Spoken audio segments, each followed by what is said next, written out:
আসসালামু আলাইকুম। 2025 সালে এইচএসসি পাশকৃত শিক্ষার্থীরা, আশা করি তোমরা সকলেই ভালো আছো এবং সুস্থ আছো। সবাইকে নাইম স্টাডি ওয়ার্ল্ডে স্বাগতম। তোমরা যারা 2025 সালে এইচএসসি পাস করছো, তোমাদের বোর্ড চ্যালেঞ্জের ফলাফলটি প্রকাশ করা হবে আগামী 16 নভেম্বর তারিখে। এখন তোমাদের প্রশ্ন হচ্ছে, বোর্ড চ্যালেঞ্জের ফলাফলটি তো 16 তারিখে প্রকাশ করবে, কিন্তু আমাদেরকে যে বোর্ড থেকে বৃত্তি প্রদান করবে ওই বৃত্তির ফলাফলটি কবে দিবে? আজকের এই ভিডিওটিতে আমরা এই বিষয়টি নিয়ে বিস্তারিত আলোচনা করব, তাই অবশ্যই ভিডিওটি না টেনে সম্পূর্ণ দেখতে থাকো এবং আমাদের চ্যানেলে নতুন হয়ে থাকলে অবশ্যই চ্যানেলটিকে সাবস্ক্রাইব করে নিবে। আর যদি ইতিমধ্যেই সাবস্ক্রাইব করে থাকো তাহলে থ্যাংক ইউ সো মাচ। তো চলো এখন কথা না বাড়িয়ে মূল ভিডিওটি শুরু করা যাক।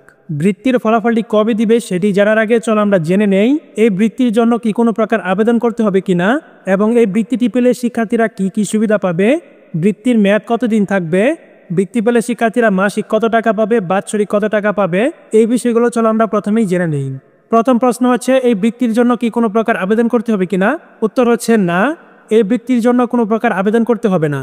এই বৃত্তিটি শিক্ষা বোর্ড থেকে এইচএসসির ফলাফলের উপর ভিত্তি করে প্রদান করা হবে। এখন প্রশ্ন হচ্ছে, বোর্ডের এই বৃত্তি পেলে শিক্ষার্থীরা কি কি সুবিধা পাবে বা শিক্ষা বোর্ড থেকে তাদেরকে কত টাকা দিবে? প্রত্যেক বছরই সাধারণত এইচএসসির ফলাফলের উপর ভিত্তি করে শিক্ষার্থীদেরকে দুই ধরনের বৃত্তি প্রদান করা হয়।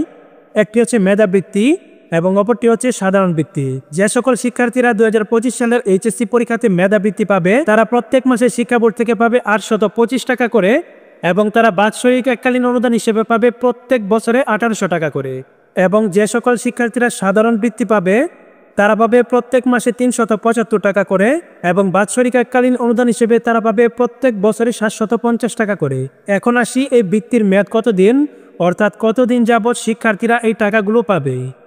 এই প্রশ্নের উত্তর হচ্ছে, তোমরা এইচএসসির পর যে কোর্সে ভর্তি হবে ওই কোর্সটির মেয়াদ যতদিন থাকবে বৃত্তির টাকাগুলো তোমরা ততদিনই পাবে। অর্থাৎ যদি তোমরা এইচএসসির পর জাতীয় বিশ্ববিদ্যালয় থেকে অনার্স করো তাহলে সেই ক্ষেত্রে অনার্স কোর্সের মেয়াদ হচ্ছে 4 বছর, অর্থাৎ তোমরা বৃত্তির টাকাগুলো কিন্তু 4 বছর যাবতই পাবে। আর যদি তোমরা ডিগ্রি কোর্সে ভর্তি হও তাহলে সেই ক্ষেত্রে ডিগ্রি কোর্সের মেয়াদ হচ্ছে 3 বছর, অর্থাৎ তোমরা 3 বছর যাবত বৃত্তির টাকাগুলো পাবে। আর যদি তোমরা এইচএসসির পর মেডিকেলে ভর্তি হও তাহলে সেই ক্ষেত্রে তোমরা 5 বছর যাবত টাকাগুলো পাবে। অর্থাৎ মোট কথা হচ্ছে, তোমরা এইচএসসির পর যে কোর্সে ভর্তি হবে ওই কোর্সের মেয়াদ যতদিন থাকবে ততদিন পর্যন্তই কিন্তু তোমরা টাকাগুলো পাবে। টাকা পাওয়া ব্যতীত বৃত্তিপ্রাপ্ত শিক্ষার্থীরা কিন্তু বিনা বেতনে অধ্যয়নের সুযোগ লাভ করবে। এখন আসি, এই বৃত্তির ফলাফলটি কবে দিবে?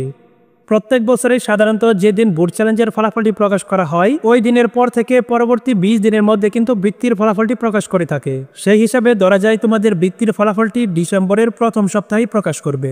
আরেকটি বিষয় বলে রাখা দরকার, বৃত্তির ফলাফলটি কিন্তু সারা বাংলাদেশে একই দিন এবং একই সময় প্রকাশ করে না। শিক্ষা মন্ত্রণালয় থেকে 5 থেকে 6 দিনের একটি সময় দেওয়া হয় এবং বলে দেওয়া হয় এই সময়ের মধ্যে যেন সবগুলো বোর্ড তাদের বৃত্তির ফলাফলটি প্রকাশ করে। অর্থাৎ কোনো বোর্ড ডিসেম্বরের 1 তারিখে প্রকাশ করতে পারে, আবার কোনো বোর্ড 2 তারিখে প্রকাশ করতে পারে, আবার কোনো বোর্ড 3 বা 4 তারিখেও প্রকাশ করতে পারে। যখনই যে বোর্ডের বৃত্তির ফলাফলটি প্রকাশ করা হবে তখনই কিন্তু আমরা আমাদের চ্যানেলে আপডেট জানিয়ে দিব। তাই আমাদের চ্যানেলটিকে সাবস্ক্রাইব করে পাশে থাকা বেল আইকনটি অন করে নেবে, যেন তোমাদের বৃত্তির ফলাফল সম্পর্কিত কোনো ভিডিও আপলোড করার সাথে সাথেই তোমরা নোটিফিকেশন পেয়ে যাও।